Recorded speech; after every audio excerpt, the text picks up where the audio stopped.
Let's go back in time to 1932 as Converse brings you historic footage of the legendary original Celtics, with whom all great professional teams are compared. We have now taken over your radio.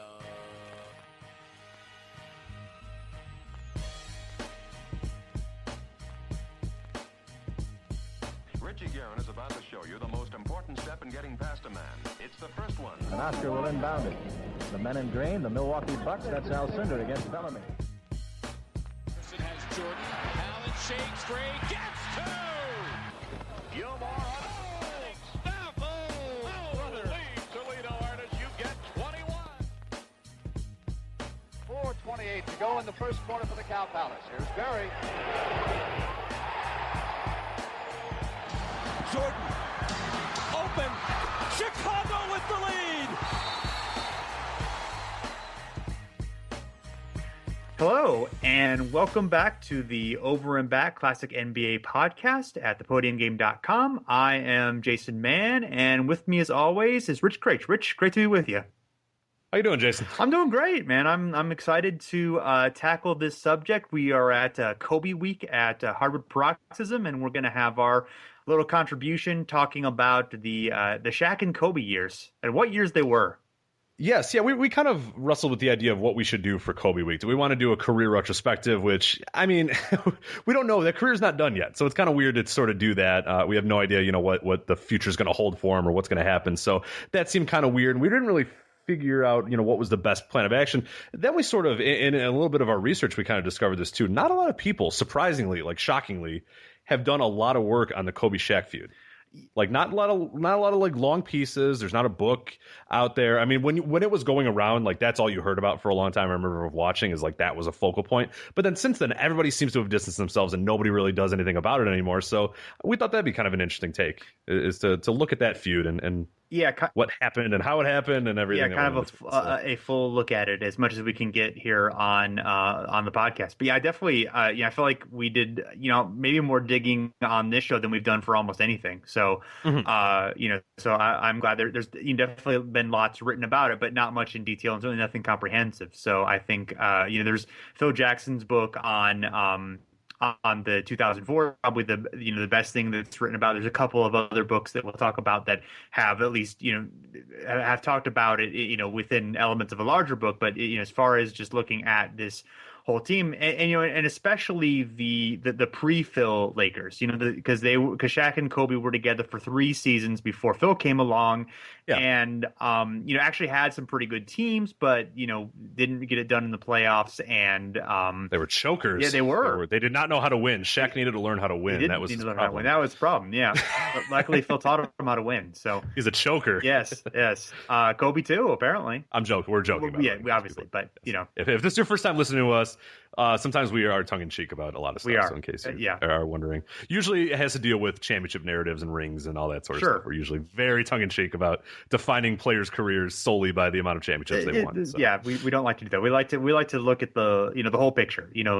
Rings are nice. Don't get me wrong. I'm not especially when they have Z's on them. Especially when there's multiple Z's. Absolutely, but and 3 in a row. That is good company. That's a lot of Z's. Yeah, Yeah, four Z's in total for Shaq and 5 Z's in total for Kobe. Yeah, so that's a lot of Z's. Yeah. Or is it 6 for Kobe? It's just 5. Is it just 5? Okay, that's right. Right. Yeah. Okay. So they're combined. They're 2 behind Russell. So if they just combine, if they just forces combined, if they just could have stayed together, right? Well, that is something I think we should definitely talk about, because we should. I think that is important. But yeah, I mean, basically, they came together in the summer of 1996, which is a huge free agency year with just a lot of craziness. It rivals any of the great free agency years of all time. And the biggest thing was Shaq moving on from Orlando after only 4 seasons, going to the Lakers. In a major deal that Jerry West made that summer was to trade Vlade Divac, who was a good center at the time, for the rights to Kobe Bryant, who was 18 years old and who he was just coming out of high school at a time when high schoolers going to the NBA was just something that was kind of starting. Kevin Garnett was the first major name to do so, and Kobe was right along with him. And But it was definitely considered, just a huge risk at the time, because, here's this high school kid who's probably not going to contribute real soon, and this is a team that has a design on a championship, and there was definitely some thinking at the time of like, oh, what are they doing? But obviously it worked out pretty well. Yeah, absolutely did. And I remember a little bit at the time because I was, still pretty early in my NBA fandom at the time, but I remember a lot of the discussions and all that stuff was, and we sort of take it for granted now, knowing what Garnett turned into and knowing what Bryant turned into and knowing, the pedigree and the lineage of decent high school players. But man, at that time, it's still a super, super risk. Like I think we're really undermining, or I think people undermine how big of a risk the Lakers took by saying, you know what, Vlade Divac, who's an established decent center and all that sort of, and just sending him off for an absolute unknown kid. Yeah. And scouting isn't where it was, now. I mean, that was a huge risk, huge risk. Even if you, go ahead. I was just gonna say, apparently he really impressed Jerry West during a workout. Yeah. Said that he was as good as Eddie Jones had been, like as a senior, or maybe even better than Eddie Jones had been as a senior in college, as being a high school senior. So.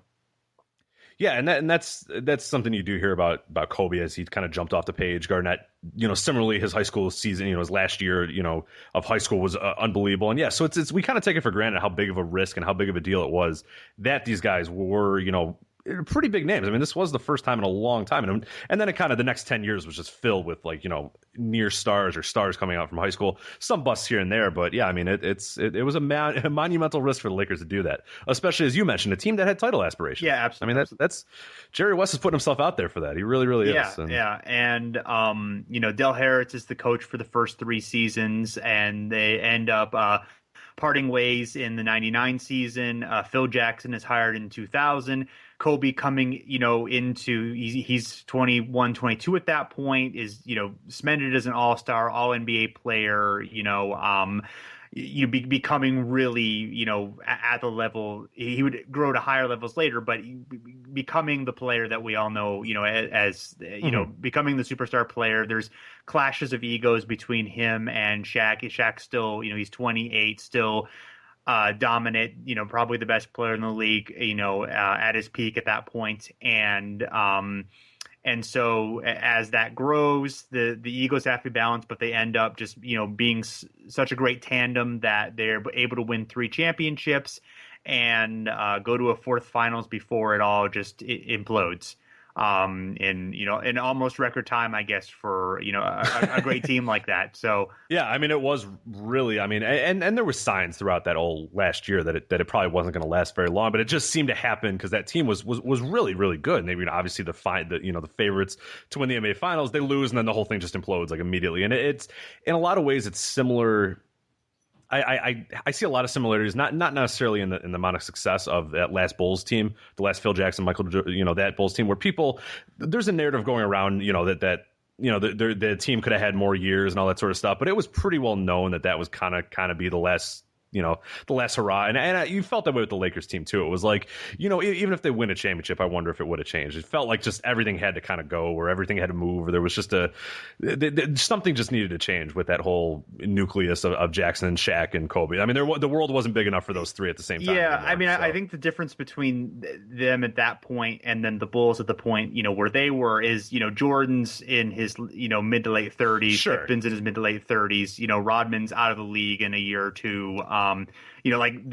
Everyone on there was significantly older than 30, and they weren't going to have, they might have had another season or 2 of, being pretty great, but, they went out at probably at the right time where the Lakers with Shaq and Kobe, Shaq was, showing signs of age, but they still, they could have had another legs, at least when it comes to, pure talent on the floor. Sure. So, yeah, and Kobe wasn't even, you could argue he wasn't even, a few years away from his prime at that point, which is pretty stunning to remember, is that, when we were doing research here and they're talking about 2000 and 2001 and all that stuff, and he's like 22, and I'm like, man, I forgot that he was he's still that young. I mean, you watch those games and it seems like a veteran. It seems like a poised, Kobe Bryant. Then you forget, man, that guy's 21 years old at that time, or 22, 23. It's it's unbelievable that it would still be until almost the mid to late 2000s that he was really in his, what you would call a prime. So that's incredible.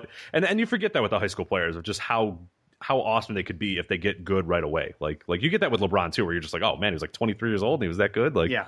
That's impressive. So yeah, it obviously takes a while to learn like the league and to evolve, and that's kind of one of the arguments for letting guys not necessarily join the league at 18 years old. But yeah, when you get the right one, I mean, they can pretty much come in right away and contribute. I mean, you've got somebody who's just so young, and you can have them for a long time. So, yeah, and. So, I mean, there's a lot. We're going to look at a lot of stuff on here. I just obviously the relationship between Shaq and Kobe. Shaq, even though he's kind of the older guy, he's more of the goofball, and Kobe is more of the serious guy, even though he's younger. How the kind of the reasons behind it falling apart. One of them being that Kobe essentially helped scuttle a dynasty because he wanted to be the man. He wanted to have like the and the credit. And I think that is a reason why people love Kobe and a reason why people hate him. Different people. I think that's just that sort of says it all right there. And we're gonna look a little bit about how much the Lakers supporting cast mattered. I mean, the interesting thing about them through all those 7 seasons and even in the championship years themselves is they shuffled in and out a lot of guys. A lot of different guys. Yeah, we sort of take for granted that it's like, Rick Fox and Derek Fisher and that sort of stuff. And it was to an extent, but it wasn't. I mean, there was a lot of guys that went in and out of there that really you forget until you really look at the roster. You're like, oh yeah, Eddie Jones was there for like, Glenn Rice, was a big part of them winning the first championship. Like you kind of forget that because I always kind of think of that, and that might be because when I really started watching more, I think of the Derek Fisher, Rick Fox, Shaq, Robert Horry. That's the core that I think of, and that's really not it, though. I mean, that's only the last one. That's only one of the final ones. I mean, the kind of the 5 guys you mentioned were, Shaq, Kobe, Horry, Fisher, and Fox were there pretty much the whole time. And then, and then there's kind of a bunch of other guys who kind of shuffle in and out, and some of them are real important. Some of them are kind of, okay, yeah, 1 year or 2, but some are Ruben Patterson and Samaki Walker. Sure, right, exactly. So, but yeah, I mean, it is kind of interesting to look at how they were able to kind of still, maintain, a top level despite shuffling in guys, and I guess part of that is obviously they found the right guys to fit the system, particularly the triangle years. And also I think a lot of that just talks about like how potent the Shaq and Kobe combination was. Yeah, absolutely. And each one of them really, because I mean, there's obviously people that have their favorites, and I've always been a much bigger Shaq fan than a Kobe fan. But I mean, come on, and I get in arguments with people on Twitter all the time about the effectiveness of A versus B and who was more important or whatever and all that sort of stuff. Basically, what you have to look at is that is an all-time great duo, and both those guys contributed in their own ways, did their own thing, and they don't win a title with one or the other. I don't think a lot of it was those two combined at the same. I mean, but Shaq really stands out to me of that time, whereas I really enjoyed Kobe, and I thought he was really fun in that time, but I really thought Shaq was just something else. When you watch him against the guys that had to guard him, in those NBA finals, you get like the Todd McCullochs of the world or whatever, those guys did not stand a chance against Shaq. I mean, he was just when he was on, nobody could stop him offensively. Yeah, and the interesting thing is like that's definitely like Shaq at his peak, but there were times during the thing I thought that was really interesting looking back at Shaq's career is like how many games he missed per season. Like he very few seasons did he play like almost a full season. Like he would, he was good for missing, 15 games a year or so just because, little ailments here and there or, big ailments here or there. I mean, that is one thing you got to say about Kobe is, he pretty much played always there. He was, he had a couple seasons where he had some injuries, but for the most part, like he was there, for the whole time. And, I do think that I think that if Kobe had not been there and had been Shaq and they had built, like basically the same team around here with even like a fairly good second star, I think that Shaq, I think they still win championships, probably not 3 in a row, but I do think they're still a championship caliber team. I think if Shaq's not there, I think it's much more difficult to do that. Now I'm not trying to, I mean, Kobe was really great and he became really important, especially as those years went along. But I do think, I agree that Shaq was clearly at the time, the great, incredible player who was carrying things. And Kobe was important and, did a lot of great stuff and made them better, but didn't really excel fully into his greatness until after Shaq left. Agreed. Yeah, I'm right with you there. I think they complement each other well, and I'll kind of say that I think, but yeah, when you really think about it, when you look at Shaq compared to his peers at that time and what's going on in the NBA at that time, I mean, you have obviously still have a Tim Duncan who's kind of growing into himself. I mean, he wins the title right away, but a lot of that was he still needed a little bit of work and refining and that sort of stuff. And Robinson had started to get a little old and that sort of stuff. And they obviously hadn't bring Parker. But you look at the other league and you look around at the other teams that were really what you would call competitive teams at that time. I mean, you'd be hard pressed. I mean, I'm trying to think in your scenario of Kobe off the team and Shaq, just by himself with a few other guys or whatever. I mean, there's not a lot of teams I would really pick that would still beat them. You have the kind of the really old Houston team. I don't think that team had any chance. In the East, you had the Pacers and the Sixers and the Nets I mean, that was a time where it really felt like Shaq was so head and shoulders above everybody else, and then the combination of Shaq and Kobe were just lights out. I mean, and their finals records prove that. I mean, were just and their playoff records in a lot of ways too. I mean, they clearly turned it up during the play. I mean, they were. I don't know if you could get away with that as much in the league today. I think just the league has changed to the point where like I don't think taking off the I don't think taking off the regular season, trying to turn on the playoffs is as successful of a strategy today. I mean, you can certainly. We have the resting things and, we have some of that today, but I still think like most of those teams still like play at a high level, even when they're occasionally sitting guys. I mean, it's still impressive and who knows, I mean, it would be pretty hard for anybody to beat a team with peak Shaq and really good Kobe and, and playing a smart, with Phil Jackson at the height of his powers as well. So. Yeah, it was just so hard to find someone to guard Shaq. I mean, that was even your good defenders at that time, like your Dikembe Mutombos, your Hakeem Olajuwon. They had really gotten old at this point and really weren't as effective. I mean, that, and then you just had like big men scrubs. I mean, that's what I remember about the early 2000s, the late 90s. There was just so many big men scrubs that are like, you are terrible. Like good guys, like really nice dudes, but man, like you look at the finals and man, you had Greg Ostertag and Luke Longley and Todd McCulloch and Jason Collins and like Aaron Williams. And it's like, just bad. Oh, man. Well, I mean, bad big guys. A lot of bad big guys. There was Shaq, but, of the young big guys, it was kind of the older, Ewing was Ewing, yeah. Was toward the end. Hakeem was toward the end, you're right. It's sort of that great age of centers kind of in the early 80s and late 80s, early 90s kind of petered out. But so, you have a good note here about kind of where Shaq and Kobe rate among, some of the greatest duos of all time.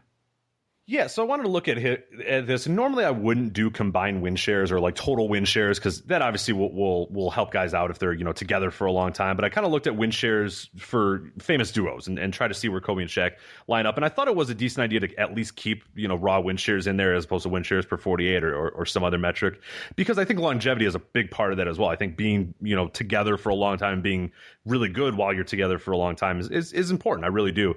So I wanted to look at sort of where they rank all time, and a lot of this you'll see it. A lot of it deals with playing for a long time with that teammate. But Kobe, Shaq, they're 170.6 win shares combined during their 10 years together. Other guys, Magic and Kareem, they had 253.2 win shares as a team, so very, very, very high. They're our highest, or second highest on the list, rather, of ones that I found of literally like impressive duos. Bird and McHale, they 244.9. I had them for win shares. Surprisingly enough, and I don't know if you would have expected this, you might, but Parrish and Bird actually had higher win shares during the Bird McHale era than Bird McHale. That doesn't entirely surprise me because McHale was more reserve kind of earlier in the 80s. So, and he kind of, I think 84 or 85 was when he kind of really, he was a good player before then, but I think he really picked it up around then. So it does surprise me a little bit, but not like hugely, Yeah. So other ones, Bill Russell and Bob Cousy. They were 212.9, so they were a little bit lower. And they were together 7 seasons, maybe, I would guess. Yeah, there wasn't very much there. I mean, that really, if I did a win shares per 48 or did some other thing where I sort of accounted for how long you're with each other, I have to think that they would be, because you look at those other guys, I mean, those guys were together for a long amount of time, and Russell and Cousy were not really that. 7, 8 years at least. Yeah, not nearly as much as those guys. Jordan Pippen were 271.5. Yeah. Then I don't have this listed here, but Stockton and Malone were somewhere in like the 480s or some ridiculous number. But like that's like, come on, like they had like 10 years on every single one of these duos. Right. So yeah. So they like, I mean, that's where I was kind of like, okay, maybe this study's kind of stupid. Well, it's interesting. But, I mean, yeah. But I think there's something to be said for. But yeah, I think it's interesting. I mean, yeah, Magic, Kareem were roughly 10 years. Bird and McHale, I think, were 12, 13 years. And Jordan Pippen were obviously, 13, 14 years, I would say. Of course, Jordan missed a couple years out of that. But so I guess they were closer to 10 or 11 now, I guess, if you subtract the baseball hiatus. So excursion, yeah. And then Stockton and Malone were 25 years. I don't even know how many it is. 19 years, I think, or 18 or 19 years. Yeah. So, yeah, that's great. They're the best ever. Yeah, I mean, they were pretty great, and then I wanted to look at Duncan and Robinson and a few other ones, but those really, I mean, they really didn't have lips because they were only together 4 or 5 years, really, when you think about it. And, I mean, Duncan, there was a few other teams too, like Dumars and Isaiah were pretty high as well, but not nearly as high as these guys. Sure. Sure. I would guess Baylor and West probably would be pretty strong as well. That would be another one. I forgot to look them up, and I kind of asked some people as well what they thought their best duos of all time, and we mentioned it on Twitter. We didn't get a whole lot of resistance to Kobe and Shaq being one of the best duos of all time. Yeah, and the success probably plays a big part of that. I mean, of the years they were together, I mean, they were almost always surefire title contenders, or at least right there. I mean, so that's impressive. Yeah. All right. Well, I guess we'll get into the early years of Shaq and Kobe if you are ready. Mm-hmm. All right. Cool. So I just took a drink of water. Oh, it's okay. Spit all over my laptop. Yes, I am ready. That was good.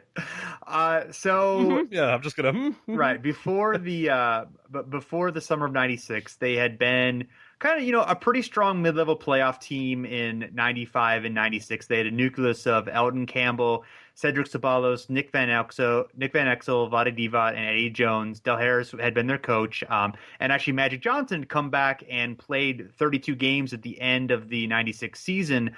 So they won 53 games. They, made a decent little playoff run. I mean, not like terrific, but I think they were out in the second round. So although Magic absolutely hated playing for, actually I take it back. I was thinking of his coaching stint, which was like 94-ish, that he absolutely hated. 96 had Van Exel and Divac, but I think some of the other guys were new, so he might have actually enjoyed playing with them a little bit more.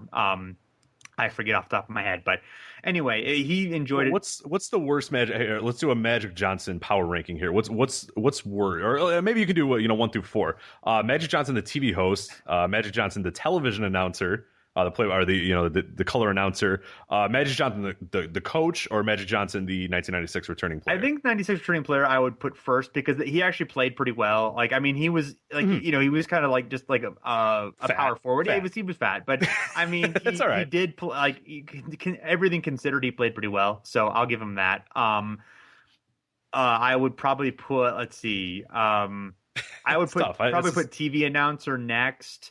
And then he wasn't awful. And then, he wasn't Isaiah bad, but he was better than that at least. Coach after that, and then TV show after that. That's what I would. Wow. Guess, yeah. I mean, it was a bad show. It was not a magical hour. That's all I have to say. So well, that's good. Well, you can play at home, everybody, if you're listening. And feel free to exactly send us your Magic Johnson bad power rankings. Right. So they, during the offseason, they of course lost Divac, added Shaq and Kobe. They also added Robert Horry, who I think was traded for Ceballos. Or it would have been he would not have been a rookie. It would have been like he would played for Houston for a couple of the seasons. I think actually moved on to Phoenix and then was traded to Phoenix for Ceballos. Or traded from Phoenix for Ceballos and Derek Fisher. They also had Jerome Kersey, who we mentioned in our last podcast, brought Byron Scott back.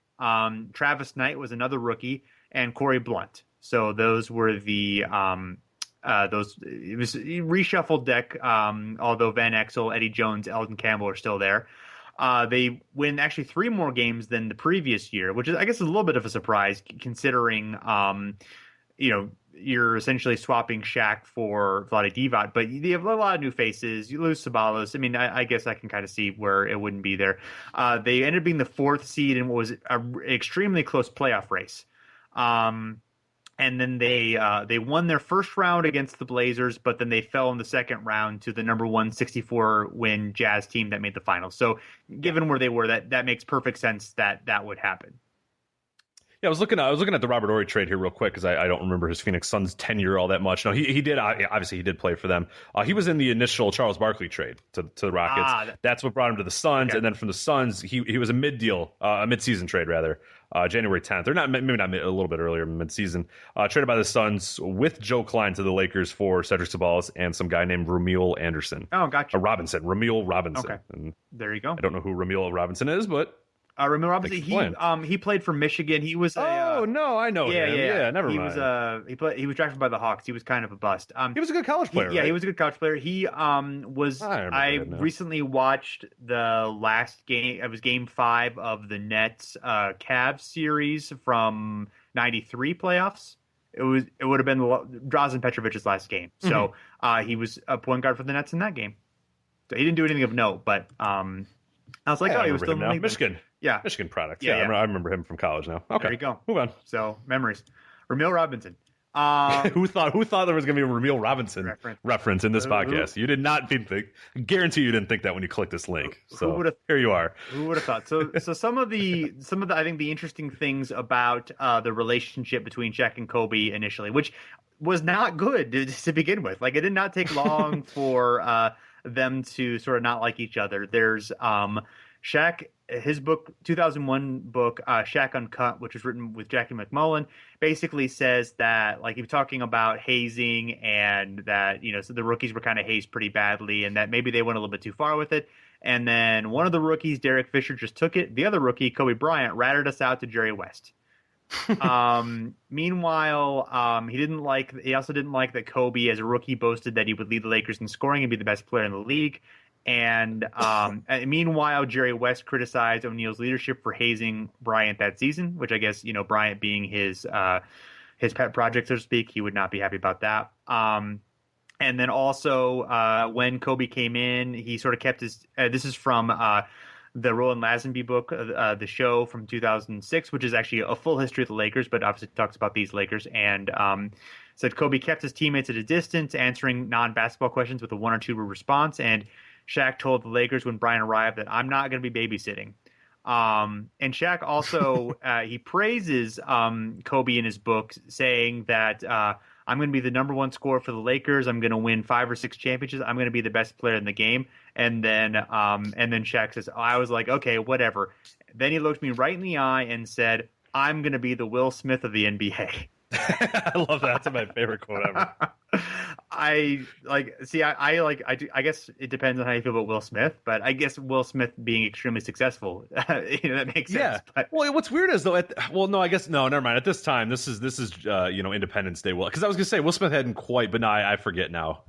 This had to be post Independence Day Will Smith, right? Because that was between, 96. Like, you're not going to say I'm not going to be the Will Smith like after Fresh Prince. No, like he had done anything. He was a movie star. He was one of the biggest movie stars. Yeah, this is the big time Will Smith. Right. Okay, so that makes a little bit more sense because I was thinking the getting jiggy with it era of Will Smith. This is the enemy of the state era Will Smith. Yeah, yes, which is obviously the best era of Will Smith. It's a pretty good era. Yeah, not too bad. Then he became kind of a shell. Sure. And now he's whatever the hell Will Smith is now. But well, he and Kobe Bryant are actually kind of at the same levels of their career, aren't they? Sort of the fading star they really type are, thing. It's weird that they hated each other so quickly. Like just immediately, Shaq's just like, I'm not baby. Yeah, I hate this. It's just like, man, well, I mean, I think Kobe was pretty much the same. I could see it, he was snotty and egotistical, and he he thought he was better. I mean, he thought he was great. Which is part of course, like I'm sure the thing that drives him and makes him Kobe, and sure. that it's sort of like Jordan, where like he has that asshole side to him, but that's part of like what makes him work. But so yeah, he for his first season he didn't actually play all that much. He did play sort of more toward the end of the season. He had a good reputation as a dunker. He won the 97 slam dunk contest. So but he was more he actually only made the all rookie second team. of course, this was a pretty good year for rookies. The all-rookie first team was Sharif Abdur-Rahim, Allen Iverson, Stephon Marbury, Marcus Camby, and Antoine Walker. And Kerry Kittles and Ray Allen were also on the second team. This is the slam cover, in case you're curious. Oh, yeah, that's right. That's that year. That's right, yeah. I mean, so it's a great class for rookies. Steve Nash is in it. You know, I mean, there's just a bunch of Hall of Fame or great players who were in this rookie class. So that's pretty crazy. And like, not many of them became like true busts. You know what I mean? Like, they had their one good year or something like that. Or I mean, those guys, the guys that were pretty hyped were all ended up being pretty good. Yeah. I mean, that's exactly a lot of times unheard of. I mean, even you know, we look at the famed, you know, LeBron James, Dwayne Wade. You know, you got the Darko in there. That's like, gross. Like, this one is pretty good. This one's I go gross at Darko. I don't know if you do. I mean, that might be a little strong, but I mean, I'm not, you know, obviously, I loved him. I always wanted him. That was an NBA 2K you know, franchise must. He was get Darko. He was good because I made him. He was 25 a game for me, so I don't know why the NBA couldn't figure this out or why the NBA coaches couldn't figure it out. Because I got it. I was able to nail down Darko. But clearly, I'm more better at my job. Clearly, you are. Clearly, you are better than any of the coaches who. Larry Brown. Larry Brown, Doc Rivers, if you're listening to any of the guys who had Darko on their team. So you guys all suck. I'm better than you. Exactly. So the next season, Kobe emerges as, you know, as a strong player. He is a all-star that year, along with Shaq and Nick Van Exel and Eddie Jones. So they have one of the few teams to ever have 4 all-stars in one all-star game. Shaq improved to the point where he went from third All-NBA to first team All-NBA. The Lakers added Rick Fox and lost a bunch of the old guys from the previous year, and they improved to 61 wins, and they went to the conference finals as the number 3 seed. They were like a game away from being like the 1 seed. It was again very close. They topped the Blazers and Sonics, but then were swept by the Jazz, who were again the number 1 seed. So they made the Western Conference Finals. You know, it was a pretty strong playoff one. They certainly were up and rising, and it would have been really interesting to see this Lakers team play the Bulls in the finals. I'm sure that's what the NBA really wanted. Yeah, that would have been really, really fun. Yeah, that's always kind of a disappointment that we never got a true, you know, Shaq versus Jordan, you know, prime Shaq versus Jordan. I mean, obviously we got that in, you know, in the Magic days, but yeah, and then a Kobe versus Jordan. There's a lot of real fun that could have had from that, but that's all right. We got the Jazz again. So. Well, in fairness, the Magic did beat the Bulls in the 95 playoff. No, I think you're wrong. No, Michael Jordan never lost in the playoff. What are you talking about? I don't know. His first year in the league, they won a championship, and then they won the next 11. That's. Except for the 2 years he took off. So never mind, it was 8 minus 2, 8. There you go, 8 titles. That makes sense. Everybody knows it. Everybody knows Michael Jordan has 8 titles. Yeah, come on, something like that. He didn't play half the year. Come on, he wasn't ready. He wasn't in shape. There you go. I'm sure that what more do you need? I have all. I'm sure if they'd won the championship, it wouldn't have counted either. So then the rest would have helped him. It would have been the rest helped him achieve, you know, whatever. So even though there's an interesting note in the Lazenby book that Dale Harris thought that the NBA and NBC scene were overexposing Bryant, that he became more of a one-on-one player after the All-Star break, and his playing time ended up becoming reduced. He kind of struggled having a stretch where he made only 30 of 100 shots, and Shaq was just like wanted a championship immediately, didn't want to wait for Bryant to mature as a player. And they ended up being swept, actually, in that. I forget if I said that. They were swept in that conference finals. So that was I think they weren't swept in 97, but they lost like 4 games to 1. So they did not perform well generally in those series against the Jazz. The Jazz certainly had their number. I guess Ostertag was doing pretty well defensively against Shaq. I suppose, yeah. Do you have the playoff numbers here? I'm actually just looking them up right now. I don't know if you already had them up. I was curious. Yeah, I was like, I mean, you kind of assumed that he didn't, but let's see here. Let's do fun little Googling as there you go. Series stats. Always fun when we're. Let's see. Shaq had, he had 31 points, 9.3 rebounds during the series. Although he only shot 56%. I mean, that's fine.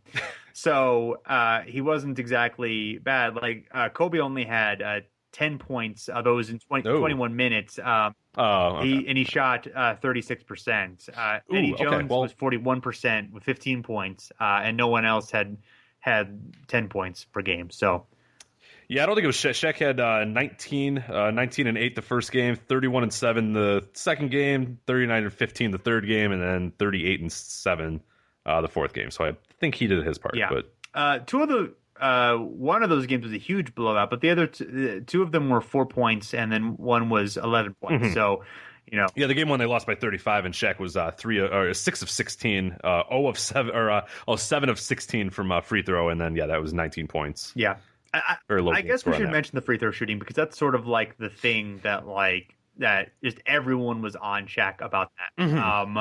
I can't really think of a player who has gotten more flack for their free throw shooting than Shaq. And granted, it's not good. I mean, it was really bad, but I do think that may have been an obstacle for people really truly appreciating Shaq for what he was. Sure, because he looked like, the guy that was so dominant and looked like you just couldn't stop him. You put him on the free throw line, he's shaking and quivering, and the ball, you have no idea where it's going to go. He has no idea if it's going to go. And it was weird. I remember, in that era too, he'd have some games or a stretch of games where he did everything, and it was oh, okay, cool. And then the next game he would hit nothing. And it was what do you, it just didn't make sense. But yeah, it was so funny to see this, absolutely immortal player go up to that line and just and a lot of it's similar to Wilt in that sense too, where the Wilt could just do whatever he wanted on the court. You put them on the free throw line and then they're quivering and shaking and they have no idea what they're doing, and it's just weird. But I guess nobody can be immortal. There always has to be at least one thing, right? Yeah. Well, Shaq's free throw percentage I think is actually better than Bill Russell's in his career. Oh, really? Okay. I believe so. 58%, and Russell would be very, very close to that. I don't have it in front of me, but so yeah, Bill. I guess winning 11 championships in 13 years. We'll cover that up. Yeah. Exactly. So, but no, it was a big thing. I mean, and the other crowds, and obviously Hack-a-Shaq. We still know it as Hack. I mean, everybody kind of says, "Oh, Hack-a-Dwight" or Hack-a, whatever. But it's Hack-a-Shaq. I mean, it will always in my head be Hack-a-Shaq, and that's where it comes from. Is that the fact that some teams realize, hey, look, we have a better chance of just fouling him and taking our chances there than actually, having him shoot. Yeah. So that's that was kind of one of the reasons why, Orlando, the Magic were upset when he left, but it wasn't. I mean, it was viewed as a really important player leaving, but it wasn't necessarily I don't think it was viewed in the same way LeBron leaving Cleveland was. Not from the hate perspective, but just from the importance perspective, because I just think that people were well, Shaq's great, but he doesn't always take things seriously, and his free throw shooting is bad, so maybe it's not that big of a deal. I think that was the mentality in some circles. So the 99 season, 31-19 in the lockout season. They were the 4th seed in the West. They take a bit of a step back. Del Harris leaves after a 6-6 start, and Kurt Rambis finishes the season 24-13. And a fun fact that I did not know, I believe this was from Wikipedia, outside of a 10-game winning streak, they were 21-19 in all of their other games. Not good. No, well, yeah. I guess 10-game winning streak is good, but the rest of it is not good. They had a major midseason trade where Eddie Jones and Campbell were traded to the Hornets for J.R. Reed and Glenn Rice. B.J. Armstrong was technically in the trade too, but he did not play for the Lakers. They also added Derek Harper to the team, who was in his last season. They added Dennis Rodman for a spell during the I think 12 games during the season. There was enough for an SI article to be written about it, which we'll get into in just a minute. And Van Exel was also traded in the 98 offseason after his famous 1-2 Cancun chant after it was during one of the, I think it was the last Utah Jazz playoff game where they're doing a huddle and everyone says 1 2 3, says 1 2 Cancun. He said later he was just trying to make a joke, just sort of like a gallows humor type thing, and he didn't mean it. He wasn't trying to indicate that he was quitting on his team, but they did not care for it. So it's the old 73 jersey number Rodman year as well. Oh yeah, that's right. I forgot about that. Terrible jersey number. One of the worst jersey numbers ever. Like undisputed worst jersey number I think ever. Is it worse than 69? No, 69's worse. Okay. Because that's trying to be fun. Yeah. That's just. I don't know. I don't have a problem with 73. I mean, I know it's a little weird, it's but just so odd. It's the most you just see it and I don't know. It just makes me I don't hate it. It just makes me. It's just what? Yeah. You just kind of shiver a little bit. Of all numbers, it's the most. I don't know. There's something about it. It's something about that combination of 7 and 3 that's just ugly. I don't know. Yeah. Hey, you don't like 73. It's something I now know about. I just don't like the number. Yeah, I don't like the number. There Hate you go. So there's an article sort of talking about the time in which Del Harris is fired and Rodman and Rambis are in. They credit Rodman for like turning around the team and creating like a Showtime atmosphere and creating excitement, which is just kind of funny considering how quickly he flamed out. But one thing that was really, really sad was Del Harris like talking about at its going away press conference that he'd hoped to dedicate the season to the memory of his recently deceased parents, which made me feel really bad for Del Harris. Ouch. Yeah. Well, too bad. He was he was an sorry. ordained minister, which I didn't realize as well. And they didn't think it was speculated that maybe he would not have cared much for Dennis Rodman. So, and all it talked about like the other players who were happy to or interested to see what Rodman were. Things like Kobe Bryant says it's going to be bananas, dresses, trips to Vegas, and Derek Harper was looking forward to Rodman coming. He said, face it, a lot of people wish they had the cojones to do and say what he does. And Shaq said that, what he does is what I call homeboy marketing. He's very good at getting free telecommunications from you guys. And also talking about Del Harris, Kobe basically admitted that some players had tuned him out from day one and that he too had tuned him out from time to time. So poor Del. Yeah. I always liked Del. Yeah, he was. I mean, Lakers had some success, but I mean, obviously they made the right choice. Well, maybe not so much for Kurt Rambis, but the next season with Phil worked out pretty well. In the More from the Lazenby book, I talked about how like Kobe was sort of like really physical during practice, and other players didn't like that. And there was a time. It was actually I think during the lockout where there was a 2-on-2 game involving them. And they sort of got, in Kobe and Shaq got into it a little bit physical, and they just, like Shaq slapped him. It was not a huge issue, but just sort of an instance of a problem. And then during the season, the team would blame their problems on what they felt was Kobe's selfish play. At one point, Shaq pointed at him and told reporters in the locker room, "There's the problem." And then Shaq was asked whether if he helped Kobe through his growing pains, and he says, "I try not to help guys out too much.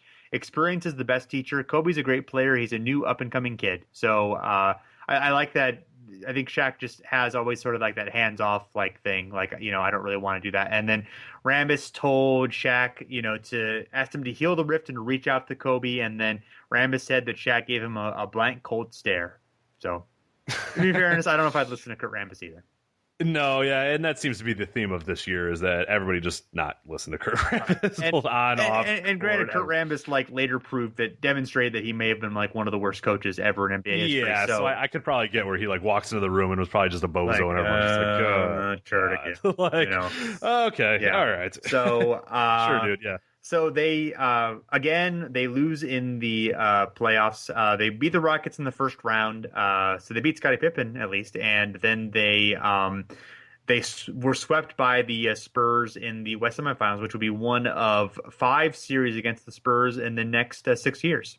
So the first one goes to the Spurs, but it's going to get changed very soon. So we're going to take a little break now, and then we will talk about the peak title years for the 2000s Lakers. I rhyme on a God level, the godliest artists. Y'all follow artists who target their audience, but not me. I target the artist, follow the target. Holding the strap, pointing it at sinners, and that's when I tell them like Kobe to Shaq, you lazy and I'm tired of your jogging. Shoot at their feet to the dance. All right, we're back here on the Over and Back podcast talking the Kobe-Shaq feud as a part of Kobe Week on the HP Basketball Network. We're now getting into the title years of the Kobe-Shaq regime, and obviously that all hinders on Phil Jackson becoming the coach of the Lakers. Unfortunately, Kurt Rambis couldn't take him to the promised land, nor could Del Harris or anyone else like that. So it eventually was Phil Jackson that was brought in. This is a pretty interesting that he had come, and it was a big money deal. I mean, it was a big deal when he came in. It wasn't like, he left the Bulls and everybody still kind of assumed that this guy was the top coach. It comes in on a huge deal. Kobe and Shaq were both totally in favor of doing that. And as we sort of mentioned in our previous segment, a year after having Kurt Rambis, it's probably like, you know what, we probably should get a guy who knows what the hell he's doing, right? Like, that would probably not be a bad idea. But yeah, Phil Jackson comes in, and that's really what turns the whole thing around in a lot of ways, both personality-wise and, on-court-wise as well. Yeah, and there was even talk of, when they fired Del Harris, of, Jerry Buss was openly like talking about Phil Jackson. Like even when they hired Rambis, like he even like kind of like left the door open for Phil Jackson. So Buss, for all his strengths as an owner, of which there are many given their success, but he did have sort of a weird thing about not handling coaching changes very well. There was sort of a similar dynamic when they switched from Paul Westhead to Pat Riley. But they end up working out most of the time anyway. So, so this is the peak regular season year for the Lakers. They win 67 games. They, of course, go to win their first NBA championship, Shaq's first and Kobe's first NBA championship, beating the Pacers. In the playoffs, they beat the Kings in 5 games, beat the Suns in 5 games, and then beat the Blazers in 7 games. They famously almost blew a 3-1 lead, but then they ended up and were down like 18 in the second half in Game 7, fourth quarter, I believe, and then led a big rally punctuated by the famous Shaq to Kobe, was it Kobe to Shaq or Shaq to Kobe? It was Kobe to Shaq. Kobe to Shaq. Yeah, duh. Okay, I couldn't remember it in my head for some reason, even though I've seen it many times. Alley-oop. So the big changes are Ron Harper, AC Green, and Brian Shaw are in, and every player from the pre-Shaq and Kobe years are gone. Out of the Lakers. And from Shaq's book, he pointed out that Ron Harper was actually the guy who really helped mediate the differences between Shaq and Kobe, particularly over Kobe's shot selection. So also a fun fact that I learned from Wikipedia, the John Salley, who had a very small role on this Lakers team, became the first player in NBA history to play on 3 different championship-winning franchises. Of course, the Pistons, and then the 96 Bulls, or was it 96 or 97 Bulls? I think it was 96 Bulls. 96... Was it? I think I don't remember which one. He was on one of the Bulls anyway, and then this team as well. So, and then was he on 2 of the Bulls teams? Because the dude's got 8 rings, doesn't he? I think he was on 2 of the Bulls teams. I could be completely wrong though. He doesn't have 8. I mean, he might have 4. He'd either have 4 or 5. I'm not positive about that, but I know Parrish is on the 97 one, and I think Sally and Edwards were 96, but I don't think Sally was 97 for some reason. Let's see, 95, 96. You were correct. Okay, there you go. So, go me. There you go. He's only got 4. I thought he had way more. Oh, he's only got 4 rings? Only 4. I mean, it's still pretty good. Yeah. That's pretty good. I thought he had a bunch more, though. I thought he, like, piled up, like, random. I felt like he was on, like, random teams that, like, I felt like he got all 3 of those Lakers once without, like, doing anything, but I guess not. Okay, never mind. Everything I've known about John Sally is a lie. Everything is a lie. Yeah. It's okay, though. I'm here to help you with your John Sally. Thank you. I don't even know what to believe in anymore. I know. So Shaq is the MVP this year. It's like his only MVP, which is weird to think about. Like, he's only a one-time MVP, and he and Kobe each only have one MVP. You know, and it's largely circumstance. I mean, I think you could definitely say that Shaq, he should have had it in 2001 too over Iverson. I mean, I understand the reasons Iverson got it, but. And then the first Nash. Obviously, there's the Nash year. Well, yeah, I mean, but that one I was a little less okay. I was okay with that one. That one wasn't a big deal. I mean, I think you could make a case for Nash's first one as like being the best player that year. Even you could make a case for either one. Where 2001, it's pretty clear Shaq's the best player. Oh yeah, absolutely. And I always sort of thought in a lot of ways, and that's why I don't tend to. MVPs really used to, I feel like, have a little bit better of a look at who was like truly the best player. Whereas, in the past maybe 15 to 20 years, and you look at a few different years of, there's like a Malone year where there's fatigue with certain guys. There's this, there's that. A lot of times what I feel like is who was the biggest story of that year is a lot of the biggest ways that I look at who was a really good player that was a big story that year. Whereas you kind of got a malaise with Shaq. It was like, yeah, he's good. Okay, whatever. You know what I mean? Where Iverson was a big story and was the big deal and that sort of stuff. And obviously the Nash thing or whatever. So MVPs are kind of, I mean, we look at it, Shaq only having one MVP. I don't think that makes him any less of an all-time great player just because he only had one MVP. As you mentioned, a lot of it was circumstance. There's a lot of factors that go into that. But yeah, it's hard to really think of MVPs as like the catch-all of that was the best player that year because it's not necessarily always that. Yeah, I he definitely could have had more MVPs. I mean, he had a couple years, but I do think like I wouldn't say he's less because he doesn't have those MVPs that maybe he should have won, but I would say that maybe if the work ethic had been better sometimes and the focus had been better more of the times, then he probably would have made such a tremendous case that no one would have been able to vote against him for. Sure. I think he would have clearly won multiple MVPs, but because he didn't. Where I mean, with Kobe having won, there were a couple of years where it's like, oh yeah, he probably should have had it, or he definitely could have had it, and it just didn't happen. I think Kobe was more of like a like there were a lot of guys who deserved it around the time he deserved it too, and they just happened to go to other people for the most part. He had the misfortune playing, with Dirk and LeBron and Duncan and all that. And Shaq, to a degree, had that too. And he also think he had his own shortcomings where maybe he could have been greater if he had put the work in. But he also just had, as you kind of mentioned, he just had those expectations where because he was so big and he was so great, like maybe the greatness he did show wasn't necessarily appreciated because people just expected him to do it all the time. And that's humanly impossible. Yeah, and then the free throws. Well, and the free throws. Can't forget the free throws. Yeah, right. Yeah. So, so there's a tidbit in an SI article. I should mention that Kobe was on the second team All NBA in 2000, also on defensive first team. So he's he's pretty much considered an elite player, and I would say is playing that way. In 2000, I think really. It's his first year with his PERs over 20. He's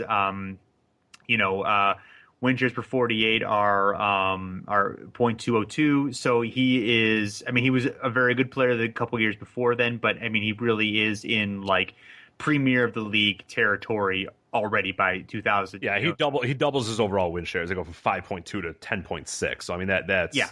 That's a profound leap of good, serviceable. The year before, the year before was lockout year, but still, I mean, it was from 50 to 66 games, so it wasn't actually that much. It wasn't as dramatic of an increase as you might think. So, yeah, and if you look at the win shares per 48, that goes up by almost 70. Yeah, points. So that's that's significant. That was a leap from really good player to elite top tier players. And he's at that level pretty much the rest of his career. I mean, he's a couple years where he's way above that. He has one sort of down year up until age 30 31 where the production at least starts slipping, even though he's still a great player, but the number starts slipping a little bit at about that time. But for a solid decade he is right at this level, if not above. Yeah. So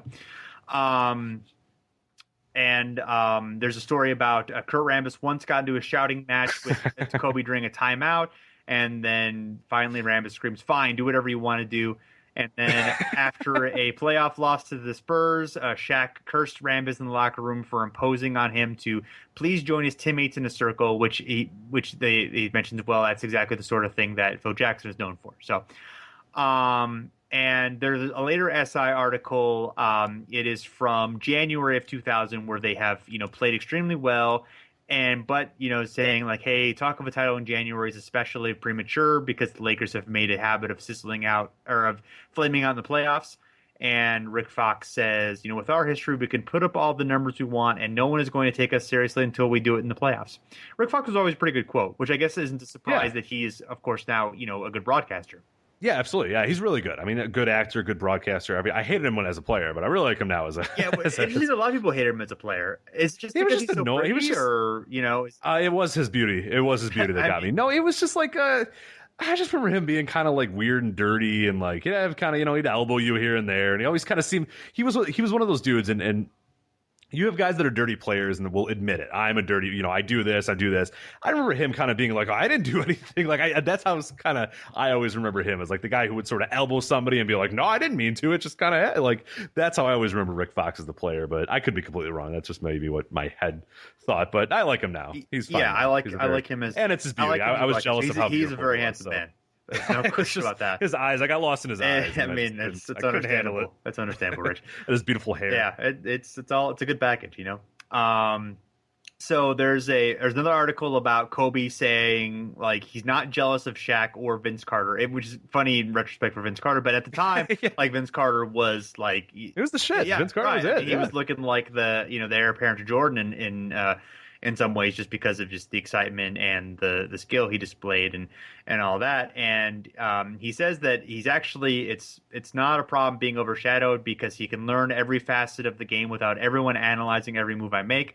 It's funny how much people wonder about jealousy. Am I jealous of Shaq? Is he jealous of me? Am I jealous of Vince? I'm not about that. And it also gives credit to the triangle for helping Shaq and Kobe coexist, which is another yay triangle. Everyone loves triangle. Certainly. Not everybody, but most people do. And just talking about how there's more movement and more cutting, where basically before they dumped it Shaq in the post, and now everyone kind of feeds off each other. So I'm sure there's something to that, but I do find it funny sometimes how the triangle is credited for the glorious triangle is credited the for magic all that is good. Yes. And you bring Tex Winter in, and then you win 3 titles. That's how it works. There you go. So. And then Lazenby's book says that kind of Phil chose to develop a close relationship with Shaq and not Kobe. Thought that Shaq needed that, and he also needed to not be criticized. So it felt like maybe Jackson took out some of that stuff on Kobe. And then Tex Winter said that he was stunned to discover how much Shaq hated Kobe, and that Kobe just took it and kept going. Said that Shaq regularly said that he didn't think that Kobe told management that he didn't think that the team could win a championship with Kobe, and that Winter thought that Kobe made a point to get the ball to Shaq that year, but that O'Neal did not appreciate what Shaq was doing to help him. So apparently, Tex Winter thought that Shaq was in the wrong. Where I would say the team for the most part was more pro Shaq than Kobe, especially kind of later on. At this point, where are you in the rivalry, or who would you say, or because if we have to pick sides, which I don't know if we necessarily have to, but where are you sort of at this point? I feel like Shaq is just kind of displaying a thin skin a lot. That's what I came away with at this point being like, man, Shaq, you're really kind of being a jerk. Yeah. So like Kobe seems like and I'm sure Kobe was in his silence or in his, I'm sure that was also grinding at people, is that, he was still very reserved and very quiet, but he sort of had a demeanor about him. I'm sure that angered people, but I've always felt like Shaq, when you read quotes and you read these things, is way more aggressive in the media, slandering Kobe, or not necessarily slandering him, but sort of, finding ways to kind of go out of his way to criticize Kobe or do that sort of stuff, or point at him in the locker room or whatever, where Kobe just seems to kind of be doing his business, and he has a style and his way about him that I'm sure annoyed people, but less transparent, whereas Shaq was just like, I don't like him. You know what I mean? Like, he made it very well known a lot of times that he just did not. There was issues there. So, yeah. Yeah. So in 2001, they're actually a bit lackluster in the regular season. They only finished with 56 wins. They're 21st in the league in defensive rating, which is the worst of any championship team. But they turn around in the playoffs. Shaq in particular gets in shape and starts taking everything out on everybody. They ended up actually being the number 2 seed, luckily, that year. A lot of teams were very close that year. They were actually 6th in the West in a simple rating system, though, which is sort of like is point differential combined with a strength of schedule. And it's funny because the Lakers were considered the Sixers were considered such a huge underdog in that series in retrospect, but they both had the same record and a very similar SRS during the season. So, obviously the East was weaker, but I just found that interesting in retrospect.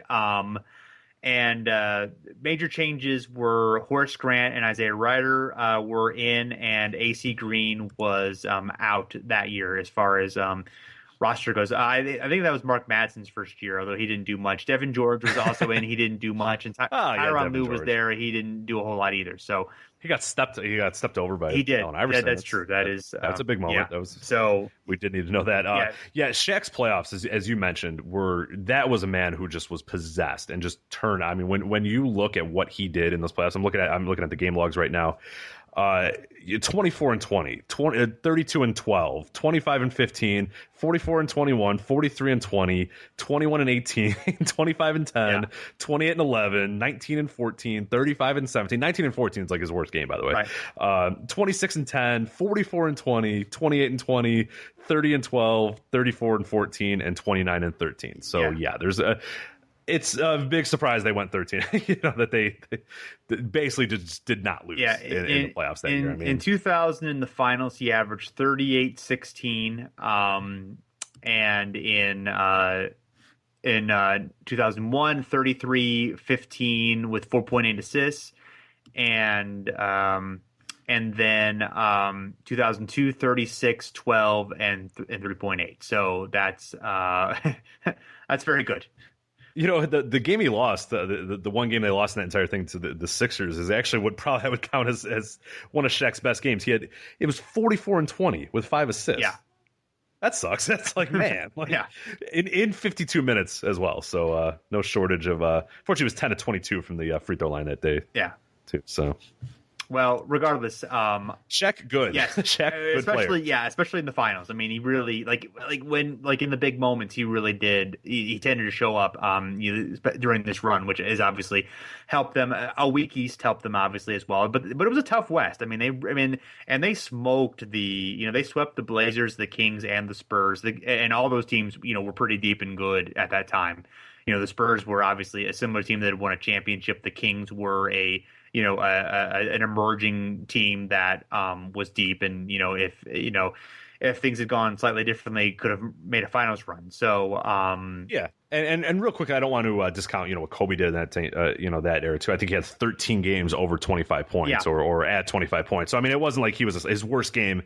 He was 15 points and 5 assists and 3 rebounds. So that's not good, but I mean, if that's your worst game, that's probably pretty okay. I mean, he did not have any duds either. Right. I mean, where Shaq was supremely dominant, Kobe was right up there with him. Yeah.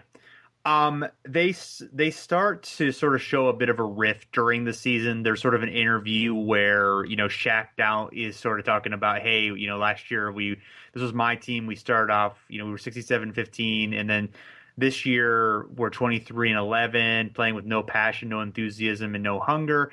And then Kobe's like, hey, I'm not going to tone my game down. I need to turn it up. I've improved. How are you going to bottle me up? I'd be better off playing somewhere else. And then Kobe said, yes, I trust my teammates. I just trust myself more, and he said, it was true. I don't regret being honest. And the teammates also kind of resent Kobe. They're apparently employing hand signals to keep the ball away from him. And Phil is saying that, oh, this is juvenile stuff. It's sandbox stuff. You've got my truck and I want it back, or I'm going to throw sand in my face. It's silly. But it clears up pretty quickly, especially as they, play really well down the stretch. Shaq, sort of returns to form. And there's an article another SI article about how they basically peaked as complementary parts during this stretch where they went back from Shaq's team to Kobe's and without missing a beat. And there's one really good thing that I think is interesting is that Kobe, as a rookie, apparently declared that the Lakers would win 10 titles during his career. He was asked during the championship celebration whether he'd like to amend that prediction upward, and he said he'd let the estimate stand. So, Jerry West was he was having more meetings. He was having meetings like Kobe and his agent went to a spaghetti dinner, talked with Kobe for 4 hours about how to adjust his game to work smoothly with Shaq's, and then Shaq's having phone calls, with West telling him, hey, just, be patient with him. He's 22. You just have to deal with it. And there was there's a USA Today profile on Kobe, actually more to do with Kobe's prep career, but sort of talking about how he suddenly, he was more unselfish and just played some great, basketball down the stretch. And there was a stat you pointed out, sort of talking about, how Kobe's usage increased during this time. Yeah, he went because prior to that, I mean, we have an idea of what we know kind of Kobe Bryant was, and it's pretty interesting too. I posted a graph earlier on Twitter looking at Kobe's PR combined with his usage rate and seeing this relationship between Kobe, handling more possessions or being a part of, finishing more possessions versus how he performs, versus according to PR or whatever. And unsurprisingly, they're in lockstep. They're like completely just a complete relationship between when Kobe shoots more, his PR is a lot better. And that, it wasn't the same for Shaq. Shaq was, helped a little bit, but it wasn't as strong of a relationship as we got with Kobe. And that I don't think there's any surprise there that Kobe ending more possessions is going to be a better player. We know, now we know what Kobe is and what he would do. But, this year was a real telling. This was the real jump from Kobe being, and we see that in the quotes. We see it in the things of people saying that they had to kind of keep the ball away from him because this was Kobe turning into the man who was a big part of the offense and was, in a lot of ways, a focal point of the offense. We have, his usage rate before this. He has 24.7, 27.2, 25.3, 26.8, and then he jumps all the way in this season to 31.8. And now the rest of his career, he has not gone back past 30, except for 2 years ago. 13-14, he had 28.7, but that was obviously only in 6 games. I'm sure that would have gotten over to 30, over those times. But yeah, we look at that and we look at the real. Oh, sorry, he was 29.1 in 03-04, so I forgot to mention that one as well. But yeah, we see a real a change in him, and I mean that's when he really became what the Kobe that we, I think, all kind of know, and that probably caused a lot of the issues too. Is that he was a shooter. I mean, he was supremely confident at this point, and when the ball was in his hands, he was going to do something with it one way or another, and it might have expedited the breakup here, but it was Kobe kind of maturing into what we sort of know him as now. So yeah, absolutely, and honestly, basically as the playoffs went along and as the championship. Kobe or Shaq actually referred to Kobe as his idol and the best player in the league by far after, a victory in Game 1 of the Western Conference Finals. So, by the end here, their relationship seems improved, at least publicly. And, by all accounts that I've seen, they basically don't have any major issues up until 2004. So they have another, 2 seasons of basically, peace between them. So I guess winning, at least for a while, healed most of the issues. One fun fact that I forgot to mention is that Robert Horry became, in this season, the second player in NBA history to be a member of back-to-back title-winning teams with 2 different franchises, joining Rodman. So, yeah, that's good. Yeah, that's interesting. Yeah, that's I'm trying to. Yeah, I wonder who's even close to that. Otherwise, yeah, that's interesting. That's a fun little nice. I don't know who else would be in that club, but second player with back-to-back title-winning teams with 2 different franchises. Yeah, I mean it's rare air. I wonder if that'll ever happen. I mean, those guys are really. I mean, I wonder if that'll ever happen again. Is there like a guy in this league this year? Because I always sort of felt that way with like. Horry for a while just was the guy, and he went and did it with the Spurs as well, where it's just like I wonder if there's a guy that's like that anymore. That sort of. Well, I guess if LeBron did it with the Cavs, we're a long way from there, but that would be Or you look at a guy like a Mike Miller or something like that. He maybe goes to the Thunder next year and they win a title. Someone like that. Yeah, would like be a role sort of, player. I mean, they'd have to come from the Lakers from a couple years ago. Though most of those guys are pretty old, or the Heat from from recently, which those guys are getting pretty old too. So, it would be difficult, but it's certainly not. It's just not impossible. Yeah. So the 01-02 season, the Lakers are better in the regular season, 58 wins. They're 7th in defensive rating, so what we typically think of a championship contender. They basically plow through the playoffs, except for the case of the Kings in the Western Conference Finals, which is a 7-game series, sort of infamous in the Game 7 refereeing that a lot of people thought favored the Lakers. They were able to go and win a championship again, beating the Nets pretty easily in the postseason, and also ran through the Spurs. I believe this is the 3rd time they have played the Spurs in the playoffs. In 01, the Lakers swept the Spurs, and then in 02, they beat them 4-1. So head to head, they're up 2-1 now if you include the 99 season, which I don't think there's any reason not to, even though there's Phil Jackson not there. I mean, although I guess again, Kurt Rambis is a pretty big drop off from Phil Jackson, but yeah, but I still say it counts. So. The biggest change, there's some rosters shifting. Horace Grant and Isaiah Ryder are out. Samaki Walker and Lindsey Hunter are in. Devin George has a bigger role, and Mitch Richmond actually is in, although he plays very little because he's bad because he is terrible. He is not good, which is of course sad. But as much as it would be cool that the prime Mitch Richmond came to this Lakers team, he was 36 at this point. So he did play more minutes than Mark Madsen and Brian Shaw. Brian Shaw was 35 at this point, so he was near the end too.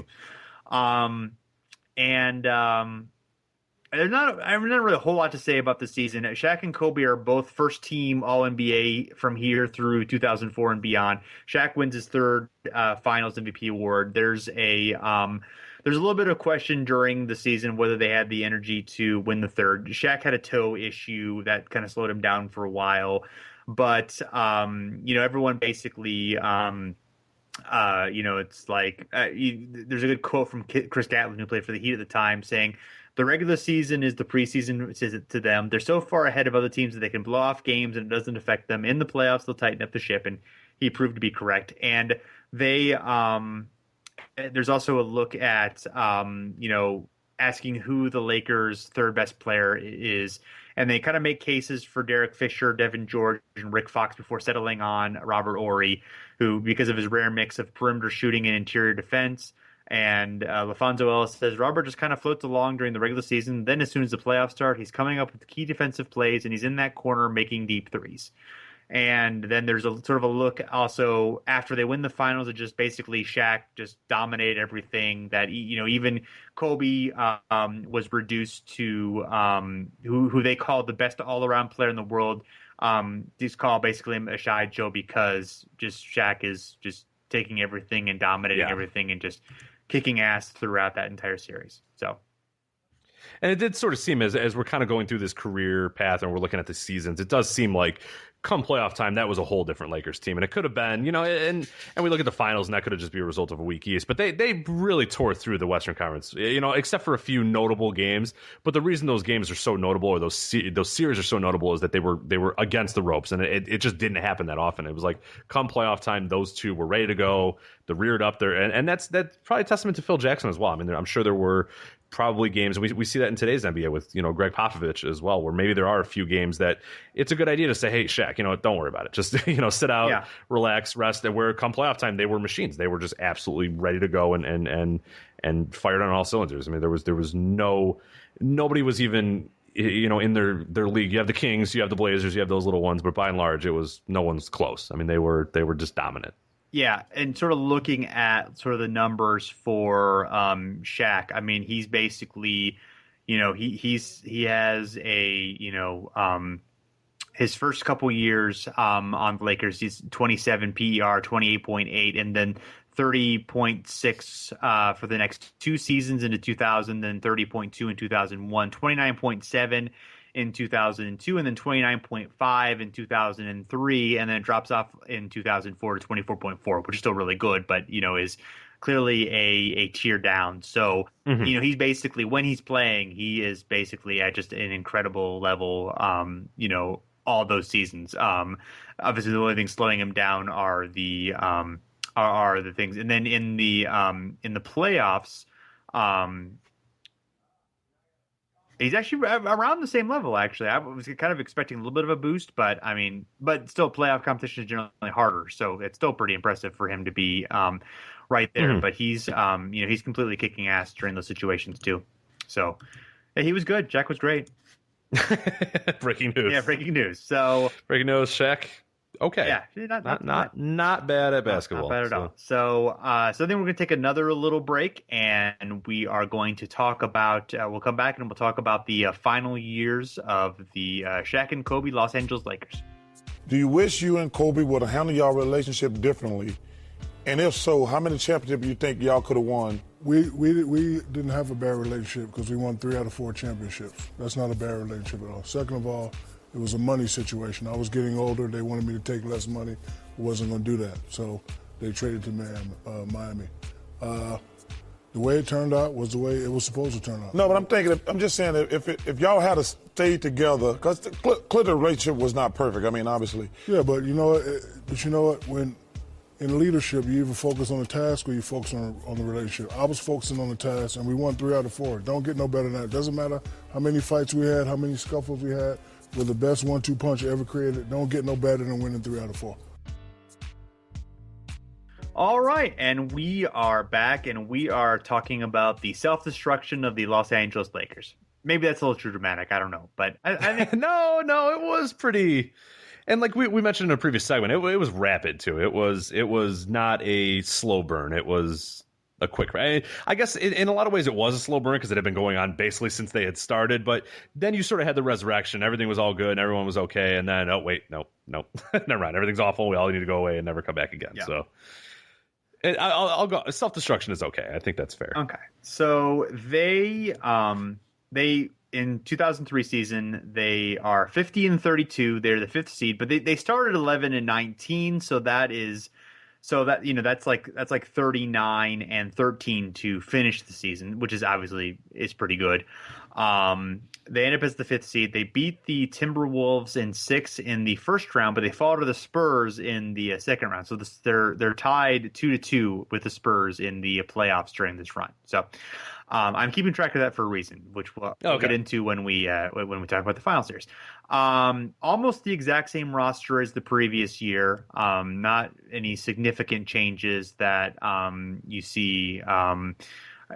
Even in role. Brian Shaw stayed around for another year. I guess he was. Yeah, I forgot he was on that last team. He was 36. I guess the magic of the triangle. He knew the triangle so well. He did. That he and it's parlayed into a great NBA coaching career. Yeah, so that's it's the extra years paid off. I mean, he was a great assistant coach. Head coach, not so good. That is true. I will give you that. It's a strong reputation, but there was some weirdness there. Who knows what happened there? But so. This is Shaq was infamous here for he had a degenerative arthritis on his toe, but decided to wait and have surgery instead of having it right at the end of the offseason. He waited to right before the Lakers training camp began, having the famous line of "I got hurt on company time, so I'll rehab on company time," which is a interesting perspective to have. And there wasn't a whole lot written of interest during this season because they didn't really necessarily have like a big, to do Shaq and Kobe themselves. But there is talk about like, maybe the Lakers are kind of sick of playing with each other. There's a quote from an SI piece of, Bryant, an island unto himself, has stung his teammates with insults about their play, even as his own, while often incandescent, has occasionally been an impediment, given his tendency to try to win games by himself. So there's sort of that narrative that really would be throughout Kobe's career is like, he's really, really great, but occasionally he's his own worst enemy because he just tries to take all these really, really hard shots that he's great, he can make them, but sometimes they take his team out of games. So... Shaq didn't play real well for a while, and they looked like they were going to kind of put it together, and then they ran into a better Spurs team that I was thinking that the Lakers had Robert Horry this season, but it actually wasn't. That the Spurs had Robert Horry this season, but it wasn't until the next season that they actually. That was so. Mm-hmm. But anyway, so he was still in the Lakers this year then? Because he went straight from there to the Lakers to the Spurs. Yeah, he went to the Spurs. Is there another in between? He went to the Spurs in 2004. So I was a year off. So that's there's not really all that much to it other than that. They were 19th in the league in defensive rating, so they kind of slipped on that end again. Their core guy or their core role player guys were getting a bit older because Horry was 32, Rick Fox is 33. Brian Shaw, as we mentioned, is 36. Kobe's 24. Fisher's 28. So they're pretty young. Shaq's 30. And Devin George has a bigger role and is 25. And Samaki Walker's 26, but he wasn't really all that good. So Devin George was okay, I guess.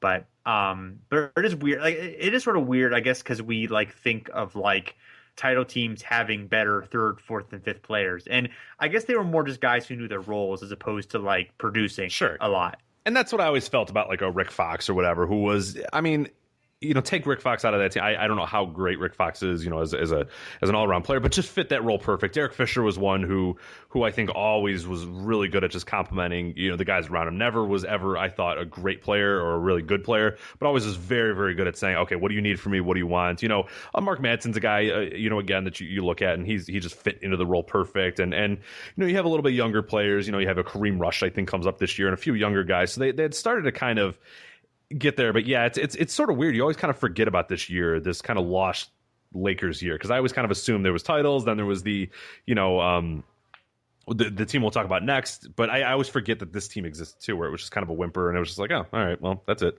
Yeah. So they so a couple big things happen in the off season between and before 2004.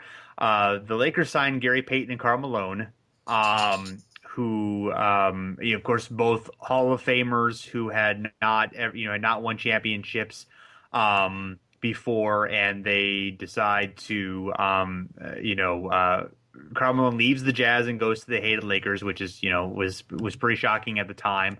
And they both signed for league minimum basically. Mm-hmm. And interestingly enough, I'd forgotten that Gary Payton actually led the team in minutes. Because Shaq played 67 games. Kobe only played 64 or 65. A lot of that is because of the other major news of the year is that he is under sexual assault charges, and has to go to Colorado a lot for legal proceedings, and they of course take a lot of his attention and force him to miss games and practices and such, although he performs awesomely still despite that. I'm sure everyone listening to this knows this, but just for the sake of completeness, these charges end up eventually being dropped during the there's a trial, but it ends prematurely as the charges are dropped. But anyway, so but that is that happens throughout the year. Robert Horry is the only major player to have left at this point. I guess Brian Shaw is he is an assistant coach. He is in play, but he's not a major role. And Horace Grant is back. So he was gone for one season, but then he came back. And they had Luke Walton, Brian Cook, Byron Russell, but none of those guys who do a whole lot for them. And there's also already sign of tension in the preseason. Kobe's late reporting to training camp in Hawaii because of league obligations, and Shaq says, the full team is here. And then one big thing is that Kobe is talking loudly about the fact that he might opt out of the final years of his contract and become a free agent, and Shaq isn't thrilled about that. One issue also is that Malone and Payton have both been conciliatory toward Kobe, but Shaq and Malone and Payton are very close and sort of act a little bit like the three amigos. So that maybe divides them a little bit from, the younger Kobe, who's insular already and doesn't really play around with guys and has that issue. So, and that was always the thing too. If I don't know if we've mentioned it or if we're going to mention it, Kobe was always very reserved about stuff in terms of hanging out with the guys after games, doing stuff on the team planes, going to dinners, he was never really interested in doing all that. And that was always a point of contention for a lot of people too, is that he was a very, as you mentioned, insular guy, kept to himself, very quiet. And that might've been a big reason why people got, upset with him, is that he was so kind of weird, or I don't want to say weird. Weird's not the word, but just different from what they kind of assumed you should be. I mean, everybody's doing this and you're doing that, we're all here and you're there is always sort of the mentality you seem to get with Kobe. And exactly. And, there is, there's a big issue where there's a bunch of sniping during the preseason and early in the season. And finally Phil is like, okay, enough. Everyone needs to shut up about this and everyone needs to be cool. And then the first thing that Kobe does was go to Jim Gray and does a big interview where, he attacks Shaq, calls him fat, out of shape, and they and both Shaq and Kobe have the potential to be free agents. Shaq, of course, is is probably going to have the last big contract of his career, while Kobe's about in his prime. So there's just there's a lot of tension about them being the man, about all this business stuff getting and then Kobe is he according to Shaq's book, he stands up with at Shaq and says, hey, you always said you're my big brother. and then you didn't even call me when this Colorado thing happens. And, he said, I thought you'd support me and you're supposed to be my friend. And then Brian Shaw says, like, hey, Kobe, why would you think that any of us would be your friend? Shaq had all these parties and you never showed up for any of them. We invited you to dinner on the road and you didn't come. Shaq invited you to his wedding and you weren't there. Then you got married and didn't invite any of us. And now you're in the middle of this problem, this sensitive situation, and now you want all of us to step up for you. We don't even know you, which I think is just sort of a that's a real... That's a knife in the... Right, that's a real interesting look at sort of their dynamic, and look at like, what, how Kobe kind of acted at the time. And, there was a talk like for like a little while where like, Kobe was actually kind of part of it and would, play cards with guys and would, do kind of that kind of thing. But then that didn't last for very long. Or what, it's always funny because like Kobe would always like, there would be sort of the narratives of like, oh, they're getting along better, and like, oh, they're, Kobe's deferring like he should, or Kobe's taking the thing, and Kobe would always like undercut that a little bit, like with the things he would say. It's like, well, it's not really like that, It's just kind of funny how that would be. It was a big mess pretty much throughout the whole season, and then and those Lakers, I mean, they do, they run through the Rockets, they beat the Spurs in 6 games, they beat the Timberwolves in 6 games, who were really good that season. That was like the best Kevin Garnett season, where they had Sam Cassell and Latrell Sprewell and were really great. And then they were heavily favored against the Pistons, but then ended up losing to the Pistons in 5 games, and all broke apart. Malone got hurt about halfway through the year, the first serious injury of his career, and maybe if he had been healthy, things would have been different. But, obviously the egos were a big part of why that all fell apart. And, I don't know, what do you have to add about the whole thing? Yeah, that team is always an interesting case for me because we sort of look at it and like, it was a flawed, or, that wasn't going to work ever. But I mean, they were a pretty decent team, up until those playoffs and really up until those NBA finals. I mean, you could kind of see some issues, sort of starting that there was going to be problems. But really, by and large, I don't think it was really a failed thing. I think it was a really good... I mean, Malone getting hurt is a big deal, I think, too. And those guys really seem to age rapidly. And I guess you could have seen that. I mean, I'm not going to necessarily say that that's not, Yeah, I mean, they were 35. They should have seen that coming. They were 35 and 40, so... But, right, I mean, you should have seen that coming, but it seemed to be like a Malone... And you talk about Malone, like you said, it was the first serious injury of his career. I mean, there was one thing that they could kind of hang their hat on, and it was like, Karl Malone will probably be, a pretty, reliable player. And Gary Payton at that point had, rarely been, seriously hurt or whatever. He was still really... Payton was really good, he was productive that year, but he had... there's a lot about written in Phil Jackson's book about how much trouble he had with the triangle. Yeah, and I think you could kind of sense that if you watch a lot of the highlights of their games and stuff. That wasn't his style, and that wasn't. Yeah. It was, in a way, it was. I don't want to call it a flawed experiment because I don't know if it necessarily was. I mean, getting to the NBA Finals, I never really count as like a flaw or whatever. Yeah. But there was issues of, hey, let's just put these two guys together and see how it works, and it.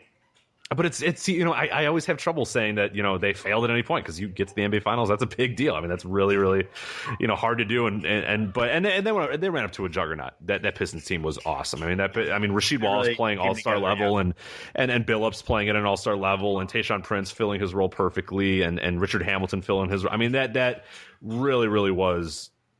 An impressive how they could come together and do that. So and production wise, Payton was played about as well as he had the previous season, but not as well as he had, obviously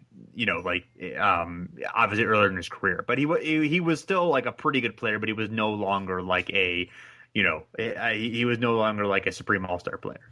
So. Mm-hmm. Right. I mean, people like to sort of talk about like that first Heat team that lost in the finals to the first LeBron Heat team that lost in the finals to the Mavericks, and it's always like, where they lost. It's like another one of those things where those expectations are just so high that like anything other than a championship is like a failure. And it's like, well, I mean, it's not quite a failure. I mean, it's still like really great. I mean, right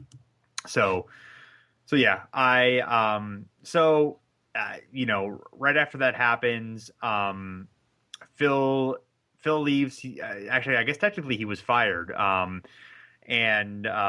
was he was technically it was kind of amicable, but it was amicable. He was ready to leave too, but was Jeannie Buss his wife at this point? No. They were together though, but they were not married. Okay, so that's got to be. Yeah, I'm firing your boyfriend. Yeah, in case I mean they both wanted him to go, and Shaq of course is traded, and then just a few days after that, then Kobe re-signs, for a max contract. And one thing I forgot, I don't think we mentioned it with this series, or I don't know if you were going to mention it. Sorry if you were, but a lot of the issues too. And you talk, there was an interview that Shaq did on Inside the NBA not that long ago, where he talks about this rivalry and talks about this year in particular, and says that one of the big points of contention with him was that the Lakers didn't want to pay him, that he wanted to make his big money, and the Lakers weren't interested in doing that. That they sort of thought that he was old, that he was broken down, and that Kobe was going to be their guy. And Shaq always sort of. He always had that sort of harbored some ill will towards the organization at that point too, that they weren't really committed to him as getting a big contract or being, getting that next contract that he wanted to get. And that I think was another part of it. There was a lot of stuff. It was definitely part of it. Yeah. I mean, there's so much stuff in there that really, I mean, to me, it's amazing that they got as far as they got to when you have, combine two new players. I got, one of the new players, out for half of the year. You have your one-star player is in and out of the town, because he's under investigation for sexual assault. You have Shaq worried about his contract. You have Phil Jackson with 1 foot out of the door. I mean, there's so much in there. It's insane. Yeah. How much they did. And for them to still make it to 5 games in the NBA Finals is to call that a failure is just insane. I mean, that's. Absolutely. I mean, yeah. I mean, they overcame so much to just get to that point. Well, two things. First, yeah. I mean, there was definitely some signs of slippage with Shaq. I mean, he was 31. His numbers were down. He went from a 29.5 PER to 24.4 PER in about the same number of games and minutes. He would actually bounce. He would kind of bounce a little bit up and down over the next few years. He had a real down year in 2008, but then bounced back in 2009.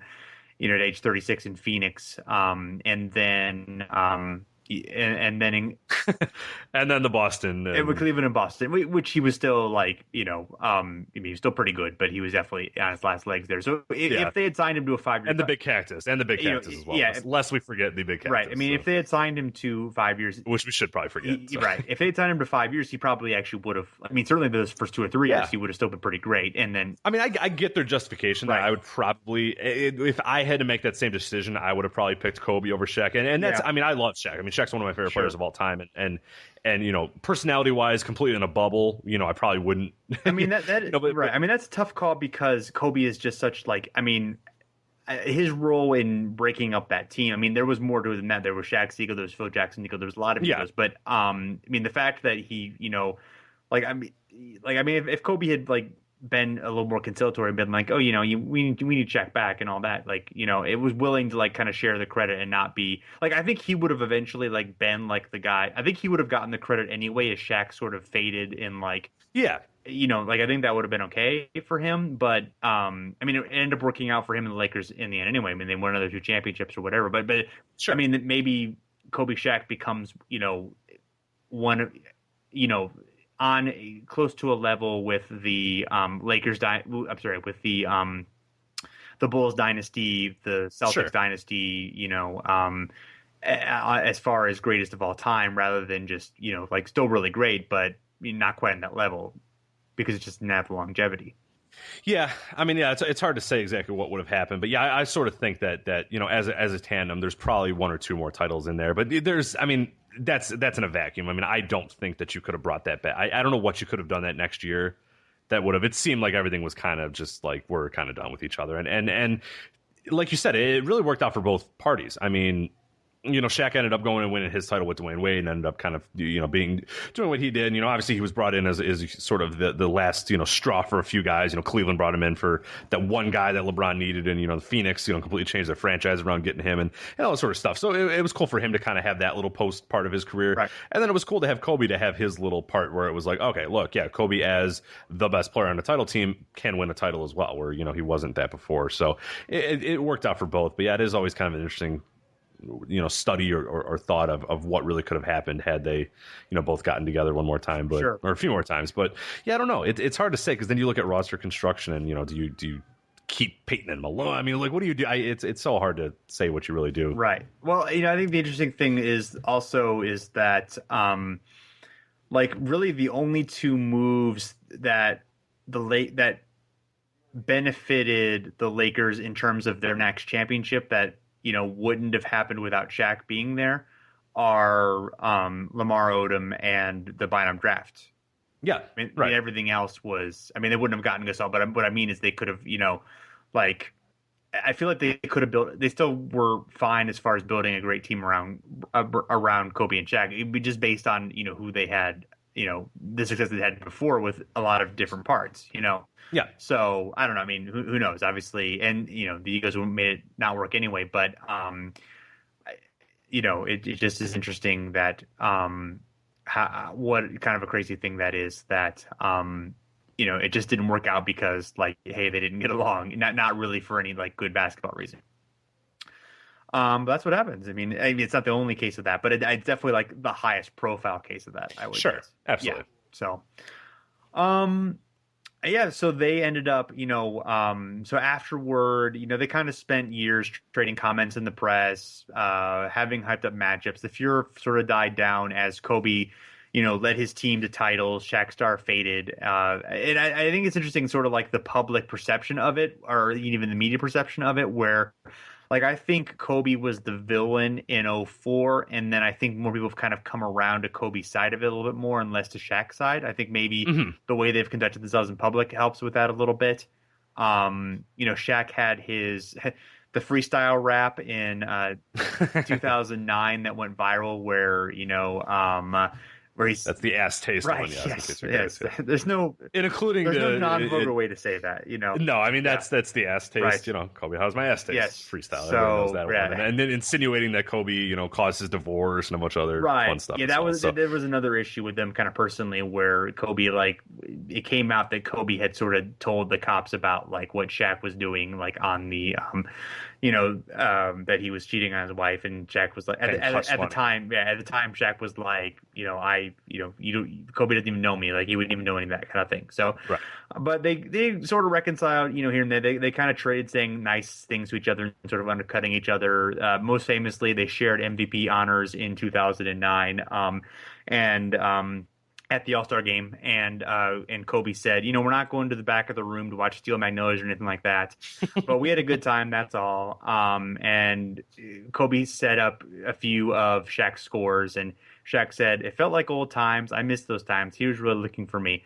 And then Phil having his line, cutting down Shaq a little bit, saying, that's the first time I've ever seen an MVP that played 11 minutes in an All-Star game.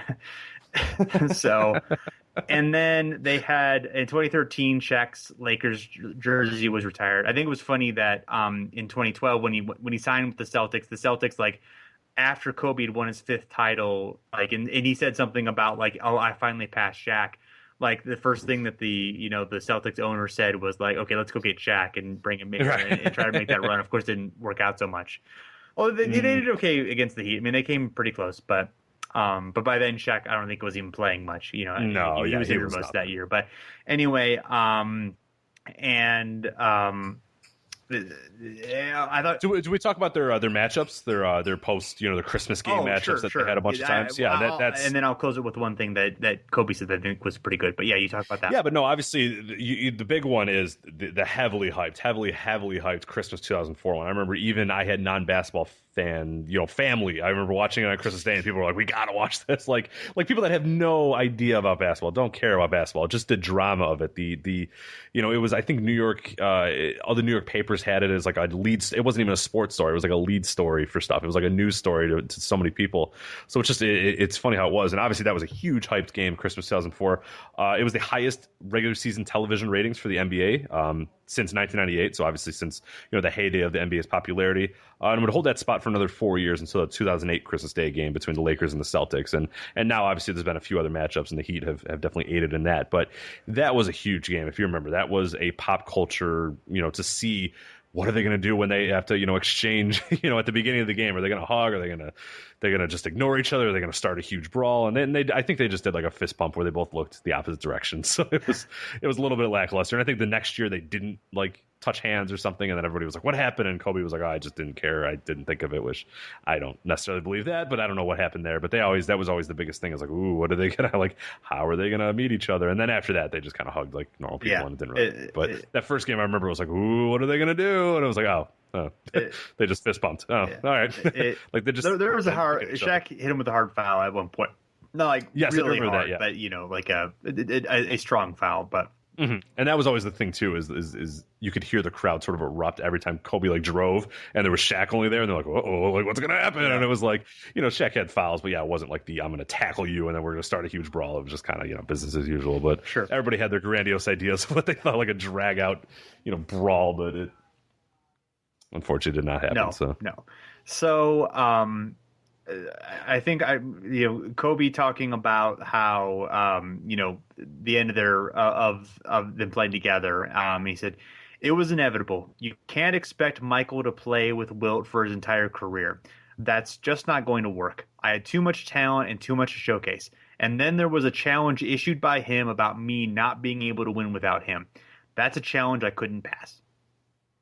That's from a Mark Spears column at Yahoo from 2013, which is when Shaq's Lakers jersey was retired. So and that's a pretty good sum up of the motivations there. I mean, everyone kind of spent like a lot of time sort of downplaying it being personal and talking about more just sort of like it was business. Like Phil Jackson is saying, oh, it was more business that Shaq didn't come back. It was that they've all kind of spent the year sort of revising that history a little bit, or just changing the reasons in their mind or whatever. It's definitely what was said at the time versus kind of what was said later. It was definitely different. But of course, they always blame the media narratives, the media for making a story. It wasn't really a story. It was the media who did it. But anyway, yeah, it's an interesting look, interesting era. Of course, Kobe went on. The Lakers struggled for a couple of seasons, then made some playoff runs, but couldn't really get too far, and then made the Pau Gasol trade and became a championship nucleus again.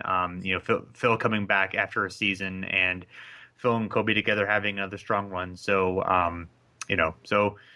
Kobe did what he said. Maybe didn't have as many championships as he would have had Shaq been there. But although who knows? I mean, if they have Shaq, they don't get Gasol, and they don't stay as strong later on. So right, it's hard to say. But yeah. Oh, and I guess the thing about the Spurs, I wanted to mention that. I thought it was interesting that it was only like a 3-2 advantage for the Spurs, or for the Lakers head-to-head against the Spurs during that time. And, the Lakers won 3 championships, the Spurs won 2 championships, during the same time. Like, I always kind of think of, like, the perception of that is the Lakers, dominated and it was one-sided. And a couple of the playoff things were definitely, complete dominations on the Lakers' part.